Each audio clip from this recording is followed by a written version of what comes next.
The following production is brought to you by the Talkin Buds Leafs Show.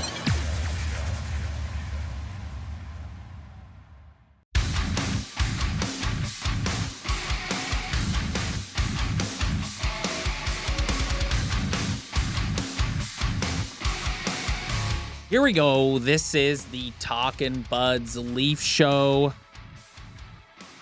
When we were last got together 7 days ago, the stat that we threw out at the beginning and the stat that has taken Leafs Nation by storm is that they only have 5 regulation wins this season. And here we are a week later, and that stat still stands. Say that 5 times fast. That stat still stands. Yes, it does. What do you think about that?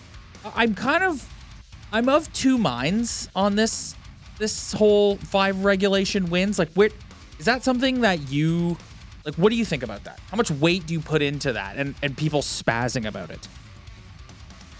I understand that it can bring some sort of like measurement to how they've been playing in a negative way, but honestly, like for me, like I don't know. Like it's at the end of the day, they are playing not their best hockey, but they're getting points. So, I mean, like how much could I really look into it? Like, yeah, I mean, at the end of the day, I get why it's not a stat that's like super impressive, but it's not like my number one measuring stick of why I think they're mid or why I think they're not that great.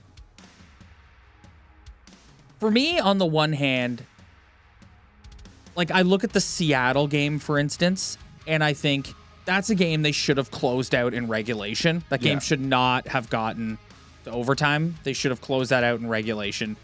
So that I kind of put some like emphasis on. Like, yes, you need to close out these games where you build up multi-goal leads. But then on the other hand, like I look at the people who are pushing this 5 regulation win narrative on social media, and a lot of them, in my personal opinion, are Kyle Dubas fanboys who are using that stat to sort of further their own agenda. And I do think there is some validity to the people who are pushing back and saying in any other market, people would be looking at this and would be saying, wow, look at this team. They haven't played their best hockey and they're in these games and they're battling and they're getting points, like pretty much what you just said. So, like, I would like to see them close games out, but at the same time, I do think a lot of people are using this stat to push their own narrative, and I do find it a bit eye-rolly. It's like, yeah, we get it. You love Kyle Dubas. You miss Kyle Dubas. Yeah, but doesn't it just go hand in hand with all the problems that they have? Like, why just focus on regular season wins when you just know that things aren't good enough? Yep. Like, screw the regular season wins, OT wins. Like, who cares? At the end of the day, they're deficient in a lot of areas, and that's going to end up resulting in something. And right now, it's resulting in them not closing out hockey games properly or just not getting the job done in 60 minutes. Like, to me, just like look at the actual problem, which is like they're so thin on the back end. Their top players have just kind of fallen asleep in some areas of the game. They've got a coach who just continues to be so frustrating to watch. Allow me to kick the dead horse one more time. I am so fucking tired of Sheldon Keefe. I was really happy the other night for Max Domi to get his first goal. Like, I felt that selly. And I've just been thinking, like, I know this is really polarizing because there's some people who don't think he's very good. I think he's been a lot better since they moved him to the middle of the ice. And I think he's a guy who he hasn't been set up for success with Sheldon Keefe. And I'm thinking, if you're Max Domi, okay, why? Like, he signed a 1-year deal here. And all the reports from the Friedmans of the world were he signed a 1-year deal, but he really wants to turn this into like a long-term relationship with the Leafs, okay? If you're him, why are you re-signing here? His ice time on Saturday night, 12 minutes, 35 seconds. The guy played pretty well. He can't get out there in overtime because Keefe is just throwing the big boys over the boards. Oh, sorry, correction. Mr. fucking Galaxy Brain is starting David Kampf on the ice, taking the draw to start overtime. I never. My God. Well, he's got him out there because he wants him to win the faceoff if they're in a defensive position. Austin Matthews is set to become the highest paid player in the National Hockey League. Fucking put him out on the ice to start overtime, and if they get scored on, he can stand in front of the microphones and answer for it at the end of the game like he's paid $13 million to do. But no, let's baby these guys, and let's put David Kampf out on the ice. The ultimate Galaxy Brain. I'm so tired of watching this guy. He does the same thing game in and game out. I'm so fucking tired of it. And I have to watch SportsCenter every night with Rick Tocchet, who is taking a Vancouver team that wasn't very good last year and has them as one of the best teams in the Western Conference currently. Yeah. And I got to watch this idiot continue to give the big boys, Austin Matthews, 23 minutes. Mitch Marner, 22 minutes. Max Domi, 12 minutes. Nick Robertson, where's he? 11:43 for Nick Robertson. If you are a bottom six guy, Max Domi was playing a prominent role. What's wrong with Max Domi? He was playing a prominent role for the Dallas Stars in their playoff run last year. And he was and I'm not saying Max Domi, if you give him more ice time, is going to all of a sudden turn into a top 10 player in the National Hockey League. But what I am saying is you're not setting the guy up for success at 12 minutes a night. And then you have to hear about how the bottom six doesn't contribute offensively. Exactly. This team is never winning anything with this guy behind the bench. Never. It's just the same garbage every night. The coddling of the star players. The protecting. I'm sorry. If I'm Brad Treliving, I'm calling him into my office and going, if I see David Kampf on the ice to start overtime one more time, pack your bags. Babying a $13 million hockey player. Yeah. Anyways, I've been holding on to that one since Saturday night. Jesus, Sheldon.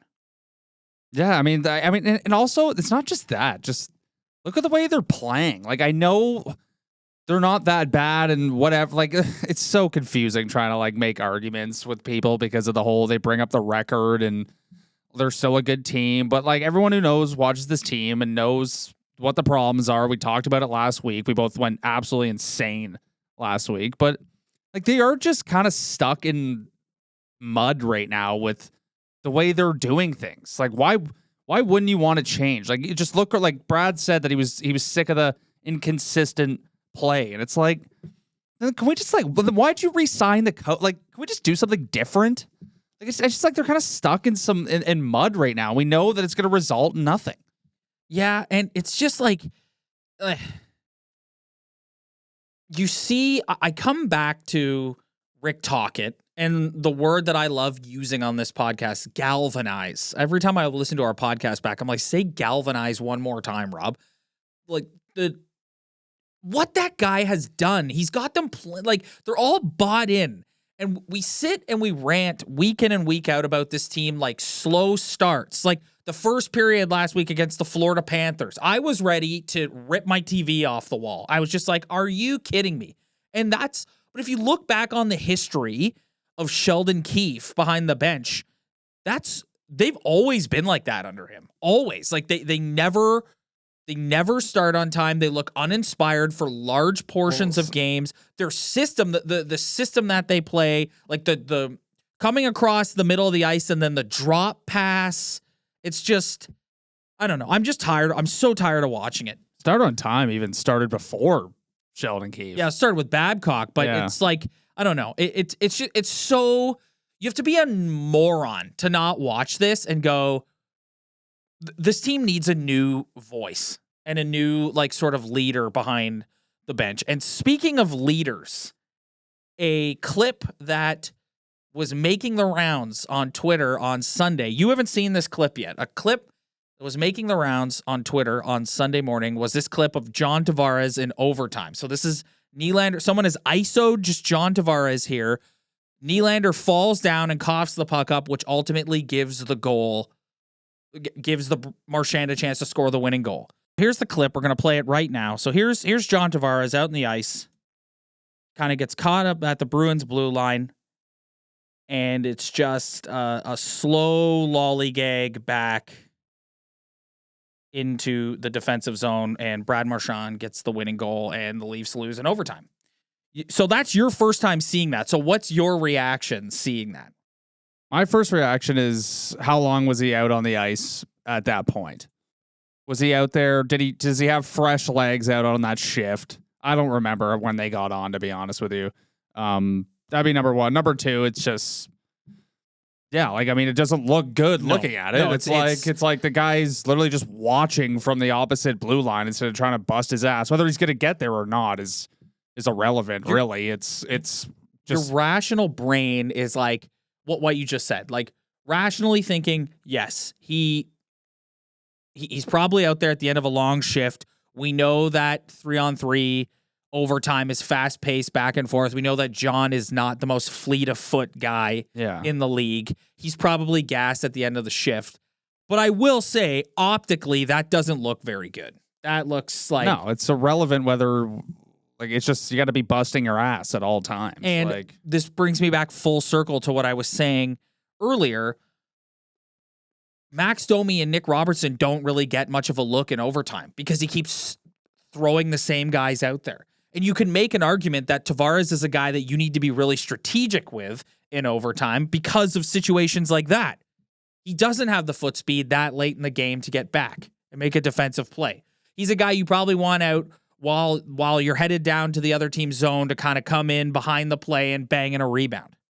But we're not going to give some of these other guys a shot to go out there and do something. yeah, I mean, I don't know, man. Like, it's just, this year is going to be probably the most difficult year of all years with watching this team based off the way this season is going. I feel like because of the way I just don't remember any other season being kind of like we're this deep in. I know they had a rough start last year, but like, we're this deep in. Well, they're in the same not place. That bad. Record-wise, they're exactly where they were last year. Yeah, but like, it just, I think just an extra year of seeing what doesn't work and it's just still happening. It's just like, this year's a punt. I'm going to say it every episode. Like, this year is it's fourth down. There's enough time on the clock that you can get the ball back. So instead of taking the chance on 4th and 6, you're just going to punt it away. That's what the season is. Like, it's like they could go on a nice little streak here. Like, say they win like 6 in a row. Is that going to make you really? We'll still sit here and complain about things that are happening because in the end, we know that they are just not good enough. So what are we going to do to make them good enough? Number one, fire the coach. Yep. Number two, some rumors swirling around about improving your hockey team.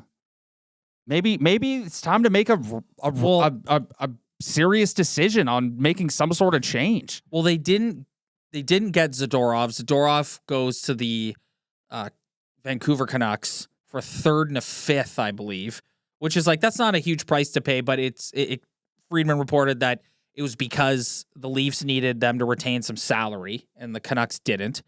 He also said they're still very much in on Chris Tanev, who you're alluding to there. And I think this comes back to like what you're saying here about adding to your team to try and make it better. And I look at Chris Tanev and I think, sure, I'd love for the Leafs to get Chris Tanev. I think he'd be a really nice addition to their blue line. But let's not blow our brains out and trade away. Like, it all depends on the asking price.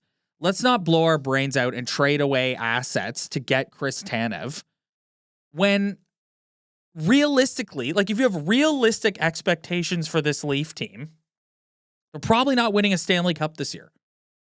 This is what you've been saying about it being a quote-unquote punt. Yeah. And the reason why you use the term punt is because this is a team that is supposed to be in a cup window, And when you watch them, they're not. This is nowhere close to a Stanley Cup contending. I feel like they're. Nowhere I feel like close. they finished their cup window, and now they're in the point where they you need have to to start retool. splitting up your team. But the only problem is they've actually had zero success. Like when Tampa had to start getting rid of the Yanni Gourds of the world, or with another legend who played for them for a while, Palat. Like, it was like, sucks for them, but guess what? They already did their damage, and whoop-de-doo. We haven't done shit, and here we are, just kind of like, the cup window's over, and it's time to kind of look at the next-gen version of this team. I don't agree. I don't agree with that. My opinion of this team's cup window is Austin Matthews' contract. That's the guy who can't start overtime? Oh, well, that's not his fault, man. That is... The guy who didn't score in 8 games, but yet he's like a goal behind in the Rocket race. Yeah. Like, what a weird season I thought he had a way better game on Saturday against the Bruins. He's been really inconsistent. Yeah. I knew he was going to... I actually put a bet down for him to score that night. I feel like he was due, but what a weird year he's having. Like, statistically, he's not having a bad year at all, but it's all come in spurts. Hayes put it the best last week on Overdrive when he said that he blends into games. That's the perfect way to describe it. Like you lose track of him sometimes when he's not making a difference out there. But I thought he was way better against the Bruins. And to me, his contract is their cup window. The remaining 4.5 years is their cup window, and you've got to do everything you can to retool around that and change your team up going forward to try and be more of a viable cup contender. Because even with, like, one thing that I also bugs me is people say, oh, they're banged up on the blue line. Okay, there's got a lot of injuries on the blue line, which they do. And tip of the cap to William Legason and Simon Benoit, who've played pretty good. I think Benoit's like been pretty decent. Yeah, like, for guys who are AHL hockey players, they've been pretty good. But to people who go, oh, they're injured on the back end, it's like, did we not spend our preseason and off-season episodes talking about the fully healthy defense core and how it's nowhere near good enough? Yeah. Like, did we not say that? And again, you talk about not overpaying. Yeah, no one wants to overpay. Who the fuck wants to overpay? I don't want them to overpay. They've already paid enough, and it ended up in nothing. So back to my theory of this season being a bit of a throwaway. It's just like, this is it. You just got to make do, and hopefully they can just play. They can get out of this and play better and show something different. But I don't know if that's going to happen. And people will hear you say that and go, "Oh my God, you're so negative. You guys are so negative." It's like, we're not. On. It's realistic though. We're not being negative. We're being realistic. What year is this? Exactly. This is what year was year 6? Year 7? 8. You're 8. Yeah. You're 8. Yeah. Like, come on. Like it's year 8. And their teams are getting worse. Yep. Like, I thought their teams, like, a couple of years ago were actually, like, a lot better than they are now, even though they still lacked the same, whatever word you want to use to describe not being tough. They still kind of lacked that trait and their personality. But in terms of, like, the players they're putting out on the ice, like, I feel like they're getting worse. And now we're expecting them to, like, do better. I mean, I guess, like, the number one positive to this season is number 60. Like, by far. Like, the fact that he's turned into something is, like, one of the only positives. But, I don't know, man. You just turn on every game every night, and you're just expecting something bad to happen. And even if they do something good, it's, like, it doesn't really rile you up to get in that super positive state of mind that you need to be in. Sheldon Keefe dresses Ryan Reaves against the Boston Bruins, and he plays 2 shifts after the first period on Saturday night. Well, don't worry, Max only played like 8. So I'm kind of at the point with Ryan Reaves now where it's like if that's what you're gonna do, there's no point in dressing him. No, like it's a way. Isn't Lucic still dealing with something? Yeah. too? So it's not good. This Ryan Reaves situation is not good. They're for all intents and purposes, they're shorthanded. Yeah. When he's dressed. And the fourth line does look a lot better with Bobby McMahon. Yeah. So yeah. I don't know what they're gonna do with this Reaves situation. I have no idea. Like, I don't see any upside. The guy hasn't had a fight since the second game of the season. Yeah, you're right. He has not dropped the mitts at He hasn't all. fought anyone. Yeah, one thing you never really thought about is if you're like not up to his like caliber of fighting, like you got no dance partners. No, he doesn't. And also he's barely on the ice to get in a fight. Yeah. So, and I think other teams know that. Like other teams see the way the Leafs are using him and deploying him. So he's out there and everyone's like, yeah, okay, like this is probably your last shift. Yeah. And then I don't have to deal with you again. Yeah, no, It's that signing's looking like that hasn't been a great signing. Yeah. I understand why Tree Living did it, but man. Until the one game where they're just getting manhandled and we're all going to wish he was on the ice. But I mean, but like that game really hasn't come. No, it hasn't come. And to their credit, I do think that they, maybe outside of the star guys, but like Max Domi has played with a lot more bite to his game. Because the GM had to go down and tell them to stick up for each other. Oh, That's yeah. embarrassing. Like Noah Gregor plays with some bite to his game. Like these guys, we had to go down and remind a bunch of grown men that they can't get punched in the face. You and I have ranted and raved about this. Like, oh my god! Like, yeah, you and I have ranted. Tell and you raved everything you need to know. Yeah, I mean, like the conversation ends there for me. Like it's had to remind a bunch of professional hockey players to stick up for themselves and their teammates. It really sounds like you and I are down in the dumps and are negative here. And it's not negativity because we're not sitting here going, fuck this, right? Like it's not negativity. It's just trying to be realistic and trying to be like this is what these four guys are. This is what they always have been. This is what they're capable of. These are the games they're going to excel in. These are the games they're not. This is the defense core that is really lacking in talent. This is the bottom six that like it's really hard for them to have an impact when Sheldon Keefe refuses to give them anything other than minimal ice time. It's just, I just feel like this year feels like we're just going round and around in a circle. That's what it feels like. It's just like, here we go. We're on this ride again. They're at the same point record-wise that they were this time in November last year. At some point, like you alluded to earlier, at some point in December, Jan, whatever, they're going to go on a run and rattle off like 5-6 wins in a row, and we're going to get on here and go, oh, look at this. Look at this.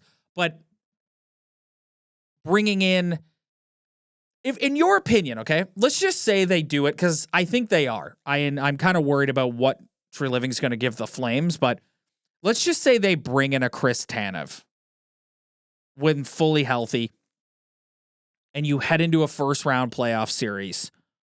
What hope do you have?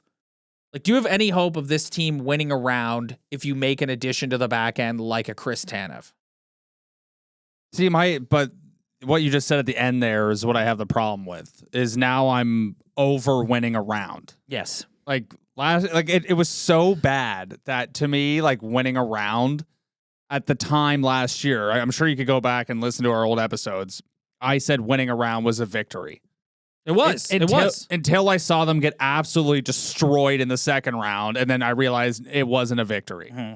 I was actually like pissed off more. Like it didn't make it feel any better. Like it was nice to like do a couple more pods and watch a couple more games, but to me, the only chance you have of going on any type of run come the spring is Joe Woll going legend. Yeah. Like that's it. Or someone comes in and performs some sort of mental fuckery that's just somehow changes everybody's mindset towards how they play the game of hockey. Like I don't know. Like I don't see them getting anybody in it making a difference. Like I think they're kind of just like they could win a round for sure. Like and they could do anything. Anything's possible. Like they could win a round. Like right now they'd probably have to play Florida or Tampa in the first round, or they could finish it up. The Florida Panthers are they're gonna get dummied. They're a brutal matchup. Yeah, that's what I kept thinking watching that game last week. Is the Florida Panthers, like if the Florida Panthers just expose all the Leafs' weaknesses, like They're hard on pucks. That team forechecks. They're a damn good hockey team. Oh my God, that team forechecks. Like they're the least laziest hockey team on planet win. Earth. They're first on pucks. They win battles. Yeah. They clog up the middle of the ice. They get in your face. They got a good goalie when he shows up. Yeah. Their defense is loaded. Yeah. Like look at their put that decor on the lead. That's how they went around. Take that decor. Put Brandon Montour in a Maple Leaf uniform. Yeah. Like that guy's disgusting. Like he bullies them around the ice. Yeah, it's just like the Panthers are such a bad matchup for this team. I'll give the Leafs credit. I thought as the game went on against Florida, they kind of got more locked in and started to push back a little bit. But that first period against Florida, they got run out of the barn. And Florida played that absolutely wild game the night before, right? The Florida, against the Senators. Yeah, against the Sens. The Florida Panthers have taken on, so to come back to that clip that we played earlier of John Tavares, he's the leader, right? He's got the C on his sweater. Tkachuk doesn't have the C on his sweater for Florida, but that team, they've embraced his personality.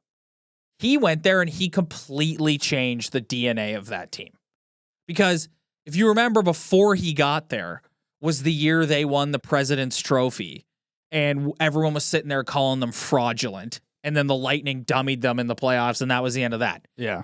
And then they go and get Matthew Tkachuk and Paul Maurice, who is hilarious behind the bench, telling the refs to fuck off, like left and right. And it's completely changed the DNA of how that team plays. And a team inherits the personality trait of its best players, especially when you're a team like the Leafs, when the best players play half the game every single night. It's actually a really good example because every time they bring in a third liner who is supposed to play with the juice that they're supposed to play with that we want, we always kind of like allude to the fact that one player can't really make a difference. Like it's kind of like a team mentality. But when you bring in a player who is all of a sudden your best player and plays like the way he plays, the whole team changed their identity. And then it seemed like their whole team was. It seems like everybody on that team plays that type of style. Yes. You know, They it really follow does. him into battle. They follow him into battle. And the proof is in the pudding with the Leafs because, like you just said, like you bring in Nick Foligno. Nick Foligno, Like Wayne Simmons. Yeah, those guys can't do shit. Yeah, like Ryan Reaves. Like you bring in these guys who like the engine of the team is the four guys who all have a similar disposition out there. Right? Like none of them push. John Tavares is just like they're a pulse. Seriously, seriously, like honestly, like you want to follow that guy into a war? Are you awake? Yeah, and like listen, like I don't want to like dump on Johnny. Like he's had a pretty good year, and he's still a really. I still think he's elite, like down low in the offensive zone. But it's like, man, when you get like we sit with this. I love how whenever you insult John Tavares and you don't want to seem like you're being too much, you always have to bring up being elite down low. You have to. You have to. You have to. Because someone's gonna watch this and go, "What the fuck are you talking about? John Tavares is still look how many points he has." And it's like, yeah, I know, but it's like you just look at the Florida Panthers are. It's exactly what we're saying. Like that team follows Matthew Tkachuk into battle. That team is disgusting. They follow Matthew Tkachuk into battle. The Bruins, like they've got like their lead. Like the Bruins have a culture. David Pastrnak. The Bruins. David Pastrnak is a way better hockey player than Austin Matthews. Like I'm sorry. The Bruins have a culture. When you put that sweater on, you play a certain way and you adapt to the Boston Bruin way of hockey. And you've got this organization that has dedicated it to these four guys who all have a similar disposition. None of them like the rough stuff. All of them like the skilled, pretty stuff. You've got a coach that literally babies all four of them. You've got a front office that probably enforces that he should baby all of them. And I'm not talking about Tree Living. I'm talking about you, Brendan Shanahan. And I'm just like, it's just like it's really someone.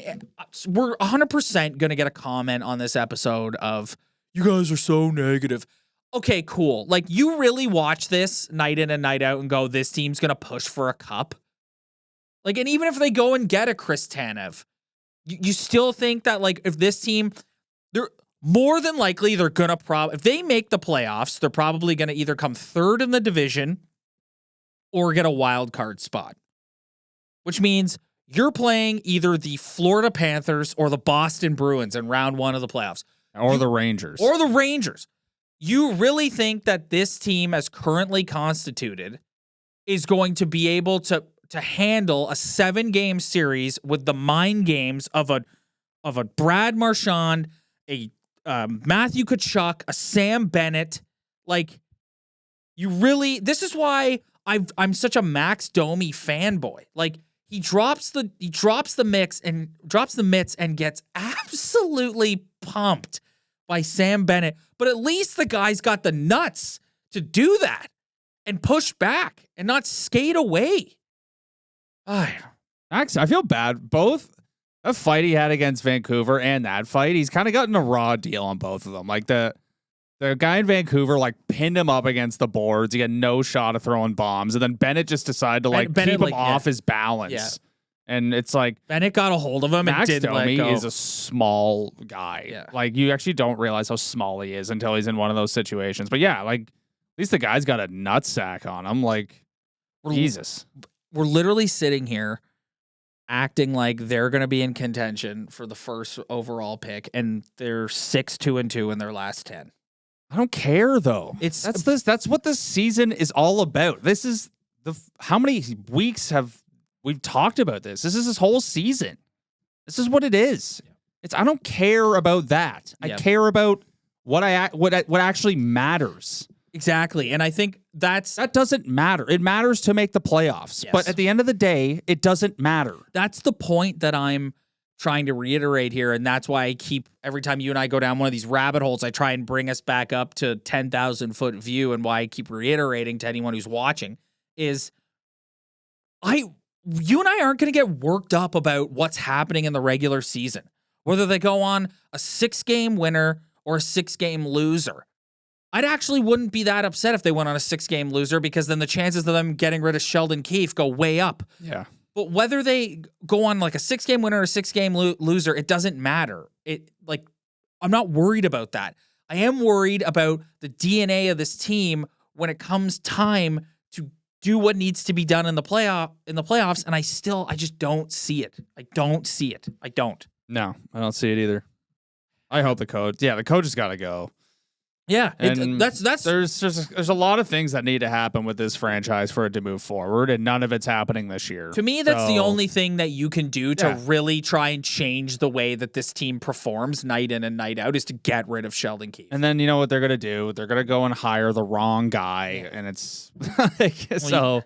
You never know. Whatever. That's hypothetical. Well, I want to end on a positive note. Okay, 3 things I think you need to feel good about. First and foremost, Joe Woll. Joe Woll has been spectacular.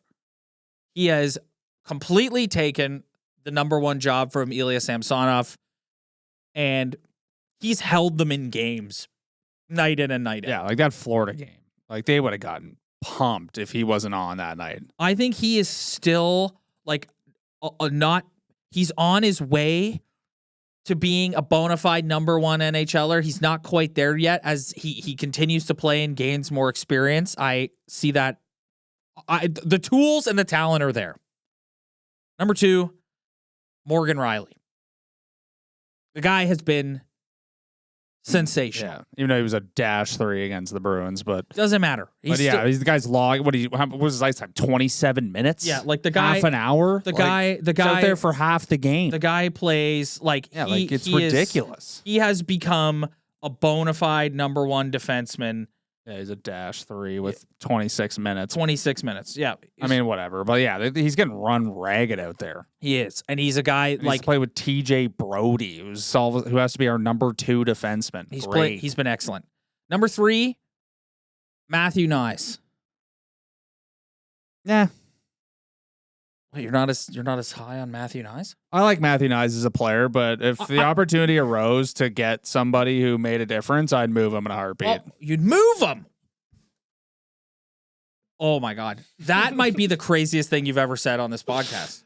I would no, it's not like I want to move him, but like I would say if you had this does not happen in the NHL. Like this only happens in baseball and other sports. But say the NHL was actually cool for a second and trades actually happened during the season.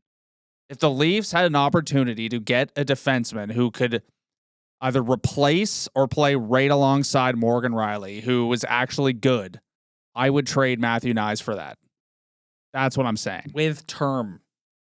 Yeah, like obviously, yeah, not a rental, but like I'm just that's like my hypothetical. See, Matthew Knies to me is the guy that I'd be most scared of trading because Matthew Knies still makes mistakes out there because he's a rookie, but this guy will be a bona fide top 6 forward for this team for sure. years to come. Look what what's his face in LA's turned into.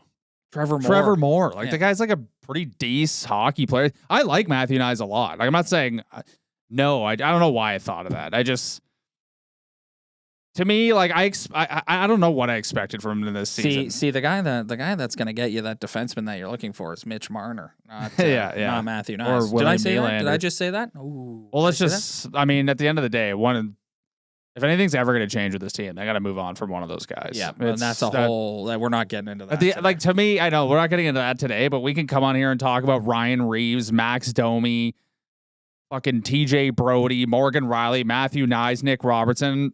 At the end of the day, nothing is ever going to change with this hockey team until they decide to move off from one of those guys. Well, and that brings us back to the conversation we had a few minutes ago, which is a team sort of inherits the identity of its best players.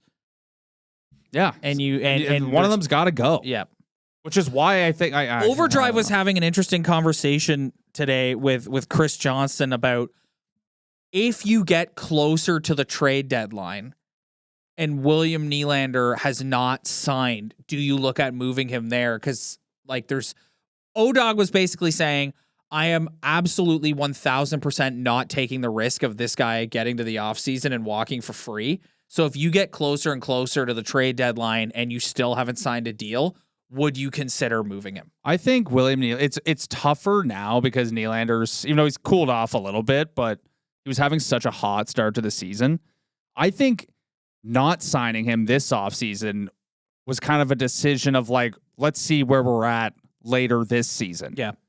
And honestly, at the end of the day, based off what I just said a minute ago, I think an argument could be made to not sign him. Like as much as it kind of sucks and you'd want to, but then you'd have to trade him. Yeah, then you have to trade him. Obviously, you don't want him to walk, and I know cap space still means something. But yeah, no, like trade him, whatever. But in terms of just like signing him, period, like I think an argument could be made that like why do you sign him? And I know some people would pick him over Marner, and other people would pick Marner over him. You can't move Tavares, I don't think. No, you can't. Yeah, and you're not moving Matthews. So, like, I think at the end of the day, if this team just suffers the same defeat, and you think it's going to suffer the same defeat it has over the past 7 years, then I think that's all the argument in the world to be like, we got to move off one of these guys because we just need something different in here. Yeah. They are great hockey players. They are really skilled. And when they're on, they are damn good. And you don't want to lose that as an NHL franchise, but like how many more? Like this is turning into the whole definition of insanity thing, like which is everybody's favorite fucking quote. Like that's what this is. It's like how many times are we to get back on the Ferris wheel because we've been going around nonstop. Like, well, I think I think the fear though, like somebody asked me the other day about that and why, like, could you see that? Why haven't they done something like that? And why wouldn't they do something like that? And I said, like, I do think this is just me talking here. This is Rob's opinion. I think Brendan Shanahan has insisted on running this back because Brendan Shanahan's afraid of taking 2 steps back. You think remember this team before he got here. Could you imagine doing the Talkin Buds Leafs Show, covering a team that was 10 points out of a playoff spot? It'd be brutal. And so I think with him, this is a good team, and not just Brendan Shanahan. I'm talking about MLSE as a business. This is a good team that competes and makes the playoffs every year. And I think that internally, there is a massive fear of moving off a Nylander and a Marner or a Marner and having that impact this team being at the top of their division and qualifying for the playoffs every year and potentially missing the playoffs, which this year there's a, like, I think they're going to make it. I would be shocked if they didn't, but like the East, their division, you brought it up last week, and the Eastern Conference as a whole, like everybody's bunched together. Like wins are at a premium. So it's a really long-winded way of saying I think that's part of the issue here, and I think that's why they keep running these guys back, because they're like, what, like I don't think Brendan Shanahan and Maple Leaf Sports Entertainment wants to take a risk of putting a worse team out there and potentially missing the playoffs. No, I agree, and I'm afraid of that too. Why would I ever want to go back to what that was? But if coming out of the 05 lockout, like they were just kind of in a bad spot. Like for like the teams that dominated the league after that were all the teams that drafted Sidney Crosby and Ovi. Like it's whatever. But but if their window is Austin Matthews, and as long as you have him here, and you don't have to get rid of everybody. No, like Tavares is going to come off the books eventually. You're going to have either Marner or Nylander there.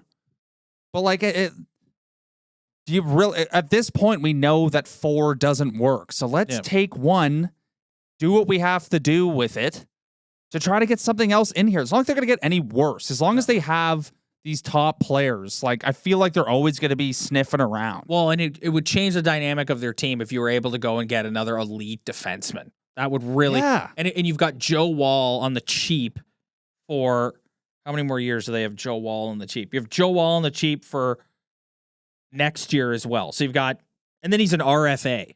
So like you've got some runway here with Joe Woll to try and change the DNA of your team. You know, at some point you have, like, I understand the being competitive thing. That's how I feel about like the Blue Jays personally. Like I want the Blue Jays just to be competitive, because I think being an American part of an American league is kind of more challenging. But with the Leafs, it's like, come on here. Like we're going on year 8. Like it doesn't work. Mediocrity is making me less interested at this point. And a lot of people. Like to me, like I am less interested in this team this year than I've been over the past 8 years, because it's the same shit. It's just why we're come on here every week and we're kind of just basically repeating ourselves like a couple fucking idiots, because it's just like, okay, cool. They went out and beat Florida and came back. Like, I don't care. Like at the end of the day, it doesn't matter. Yeah. Like it's hard to dissect the day to day with this team, because we just know what the end game is. Yes. That is why you and I have a really hard time, and have been having a really hard time on these episodes to get in the weeds and go kind of game to game here, because like I've said 3 or 4 times now, we're looking at the big picture, which is the spring. All right. And we will continue to do that multiple times a week for up until the spring gets here. Yeah. So, no, you know what? We'll try to do better next time. Next time, let's try to stray from this conversation, and we'll try to dissect more of the game-to-game shit. Oh, I think we did okay with that today. Like I went on my rant about Sheldon off the top and his distribution of ice time, and him sticking David fucking Camp out there to start OT. Man, they invent, if you look up the term galaxy brain online, there's Sheldon's face behind the bench. Just, I have no idea what goes through that guy's head. It makes no sense to anybody, too. Have you heard one person be like, that's a great move? No, it's stupid. It's stupid. Yeah. All this guy does is overthink and get out coached. He's a professional at that. Yeah. All right, we're gonna get out of here. You got me wound up. As soon as you bring Sheldon Keefe up again, I'm like a bull that sees red. I told you in the offseason, the biggest mistake they made was bringing that guy back. Yeah, 100%. Biggest mistake they made. 100%. So dumb. Yep. And now they're at a point where like now we're gonna fire him mid-season and then scramble, probably promote Guy Boucher, because that's the easiest thing you can do. That's not the right move. No, it's not. And then scramble to find somebody to come in here and replace him. But that's a whole other episode. That'll be next week. Yeah, we'll see if that I don't episode see, I ends don't up see eventually much happening. changing. Thanks so much for checking us out, everybody. If you like what you see, hit that like and subscribe button below. Huge thank you to all of our new subscribers. Our last episode did really, really well. Tons of engagement, tons of comments. We love each and every one of them. Like I said, even if you want to call us pigeons. If you liked last episode, you're probably going to like this one. episode. Yeah. Because they're it's pretty true. fucking similar. It's true. There's not a lot of difference between the two of them. So hit that like and subscribe button below. Spread the word. Tell your friends. Leave a little review. Every little bit helps. We'll catch you guys next time.